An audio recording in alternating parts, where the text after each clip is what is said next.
quick and to the point. What we're going to review today is posting strategy. I'm not talking specifically about Facebook or LinkedIn or Twitter. I'm just talking in general, certainly about all three and social media for that fact. We'll kind of cover some of the topics you should be posting.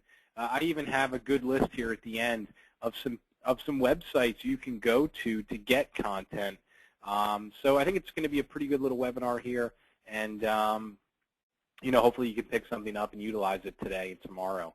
So whether we're talking about Facebook or LinkedIn, it's really important that you guys understand this first bullet here, which is 80% of the people that view your post, they're viewing it on your feed. So you're looking at Ken French's feed, right? And you're going to see all sorts of stuff, and you'll see mostly posts from people that I'm friends with. But as I scroll down, you'll start to see things from pages that I'm a fan of. So you'll see I'm a fan of Robert Slayton and Associates Insurance. Here was a post from his, from his agency. And as I continue to scroll down, you'll see again people, but as well definitely companies and things that I've liked. And I'm just looking for them. And of course, here's one from Today's Insurance Benefits. So my point is this, guys. My point is 80% of the people who see your post, they're not going to your business page. And I'm just going to this Today Insurance Benefits page. They're not coming to the page and seeing it here. They're seeing it on their feed. So there's not really any strategy involved there, but what it is it's important to understand that, because that will change likely the way you post. I always see people who will post something and they will refer to a previous post. Remember, the user doesn't see that previous post. They're just looking at your feed. They can't see yesterday's post unless they click on your page and actually see your wall. So tip number one, be cognizant of the fact that your posts, and this is LinkedIn or Facebook, that people are seeing it on their ticker. And it's important you understand that, that's how they see it. And I see that a lot of agents get confused by that. Very important to understand. So I'm just kind of thinking about what I want to say with this slide here, guys. It's also important to understand that you have two different things occurring on the ticker. You have stuff coming from people, and you have things coming from businesses. Remember, if you're a friend of somebody, they're going to show up on your feed. If you've gone to, the Dallas Cowboys page and you've liked that, it's going to show up on your ticker. So it's important to understand that no matter if it's a business or a friend, it all kind of goes to the same place. But they are different pages. And again, that can kind of be confusing. So I think my point is that unless your agency has like 10,000 fans, you have to understand your strategy is to get people to like, comment, and share your post. So here's my point. My point is that I often hear people say, well, we have a page for our agency. And let me kind of pull up my company page. Say we have a page for our agency, but, we only have 50 or 100 people who have liked the page. How can we get more people seeing our post? Well, the answer is, obviously, one, it would be nice if you got more people liking your page, but that may not be realistic. So the reality is you are going to have to try to get people to come to your page and to actually go and click the like, comment, and share button under your post. And once that happens, then your post is going out to all of the people they're connected to. So maybe you have 50 people who are your fans. You get 2 people who like it. Now your post goes to 1,000 people that day. And once you start to understand that concept, usually that changes the way you post. It changes your strategy. So let me kind of rewind, because I think that's an important concept. One of the most common things I see with agencies who really struggle with social media is they resort back to their sales skills, and they try to use social media to solicit specific products. In the end, that never works, and it actually causes a negative effect, because you kind of get typecast as a solicitor. And in 2014, people are programmed mentally to hang up on a solicitor, to not pay attention to a solicitor. So that becomes challenging for you and your agency. You have this incredible sales tool where you can get in front of thousands of people. The problem is you're really not allowed to solicit them. You are legally, you're allowed to, but what I'm saying is when you post soliciting posts, it becomes usually a negative effect. So the challenge is, how do we post things that people pay attention to, and most importantly, make them understand that we are experts in what we do and what we sell. So first off, the most important thing is that when you post, you have to know that the time of day you post is very, very important. I had a client, and still have her. Every morning she'd get up at like 5 a.m.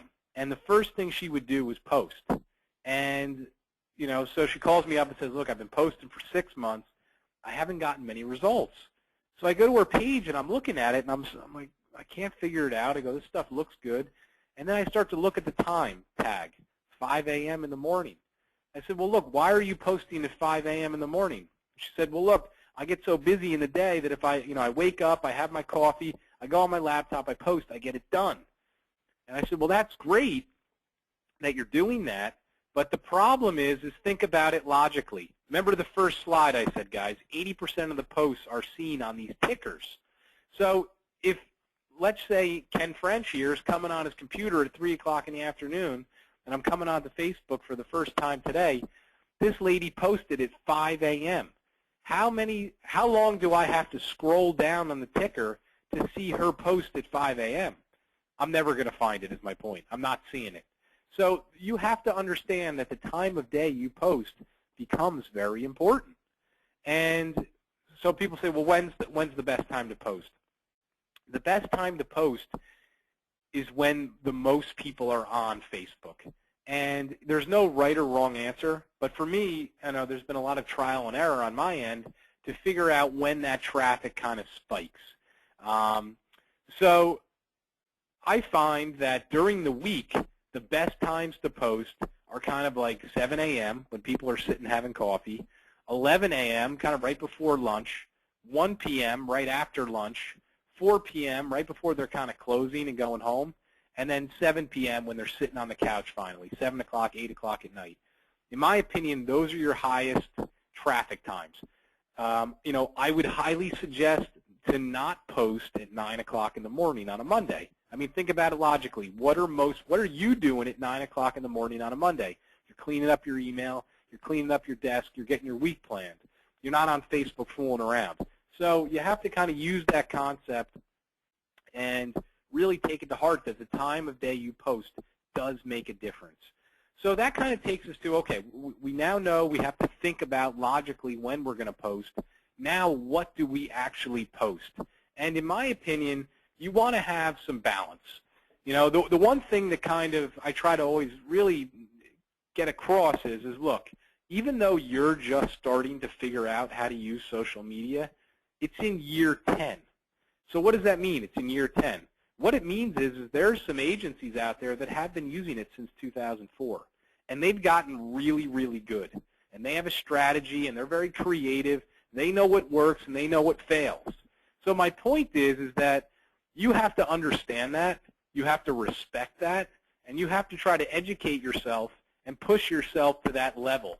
Because I guess my point is because it's been going on so long, there's a much greater gap between being a beginner and being an expert. It's hard to become an expert in a week. It's going to take a few months of trial and error to get to that level. So from a posting standpoint, my suggestion to you would be balance.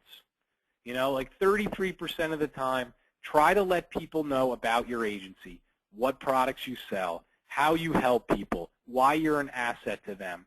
It can be as simple as that.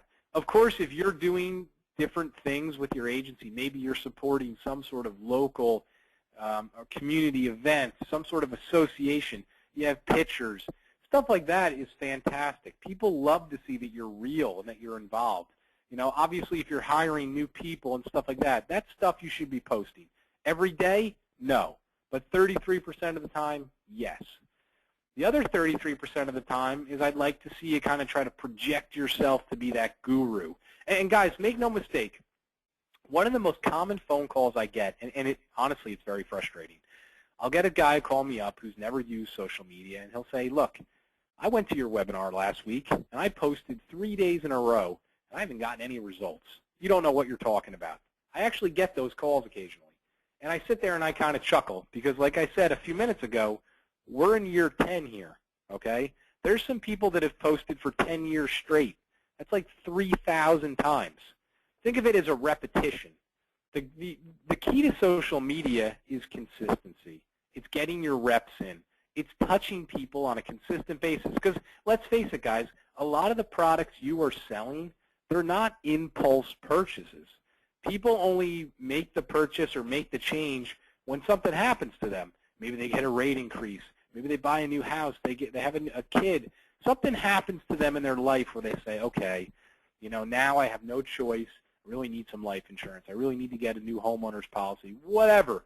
And at that point, what do? Do they look for the solicitor trying to offer them the cheapest stuff? No. They're looking for that expert, that consultant, that guru who's going to come in, understand their situation, and recommend the best solution. I mean, that's how I would do it, and I'm sure that's how most educated people would. So my point is you have to think about it like that. I'm going to use social media over the long haul, over years, to be constantly projecting myself to be that expert so that when a certain percentage of people fall into that need, they're going to think of me or they're going to refer me. You could do this for a few years. You know, I'm confident that it's going to become a huge source of referrals. And you can ask, and I can refer you to some clients who have been doing it for 5, 6, 7 years. That's the key. I call it the farming effect. You're planting seeds in people's heads that you're the solution. It's not going to happen in 3 days. You know, you may get lucky. You may get one person who at that point is ready.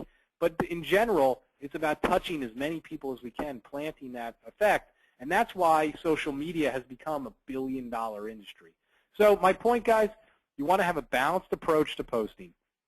You want to kind of promote your agency. You want to project yourself to be that expert in whatever you specialize in. And then the other 33% of the time, don't talk about insurance. And this is what separates the average players from the experts. The experts have a way to not talk about insurance, but to come across as good salesmen, as professionals, and likable people. So when I talk about post about non-insurance, that doesn't mean posting about how you hate Obama and you hope he gets impeached. You know, we all may think that, but on the flip side, that's not what I'm talking about. I'm talking about, you know, posting about things occurring in your area, you know, talking about your community, talking about local sports teams. Think about it logically. What are things you can talk about that other common people are going to pay attention to, and maybe they comment on it, maybe they like it, you know, things that draw people to you. Every good salesman can relate to somebody. You know, you think about the old days with the door-to-door salesman. They knocked on the door. They had like 20 seconds to look at the potential target market. Think of a way to relate to those people so they can get in the house. It's kind of a similar concept. We're trying to talk to people and come across as likable, as professional, as trusted. So, you know, this plays into your posting strategy, I guess, is my point. So one of the things I kind of came up with here was a few websites that I use that always have good content to post. So one of the things I said was project to be an expert. That may mean posting an article about something happening today. Obviously, on the life and health side today, there was some pretty big news about the individual mandate. You know, one thing that I do is, one, you can go to these kind of websites and you can always find something to post. But one thing I always like to do is I will actually go to Google and I will type in, let's say, ACA reform, right? All I'm doing is typing that in. And on Google, there's a little section up here, news, videos, images. If I click on news, it'll bring up all the main articles today about healthcare reform. And, you know, here it is, non-Obama plan gets 2-year grace period from CNBC. You could certainly click on this article, read it, and then post it right onto LinkedIn, right onto Facebook. with maybe a few comments about your opinion and where you think it's going and why this is good or why this is bad. Again, we're trying to project ourselves to be experts. So just posting an article, yeah, it's good, but it's always good to say a few words so that people who are maybe confused about it, now they're saying, hey, this guy Bob's Insurance, he's always posting the latest information with his insight. He must be the expert. That's what we're trying to do. We're trying to do that on a consistent basis.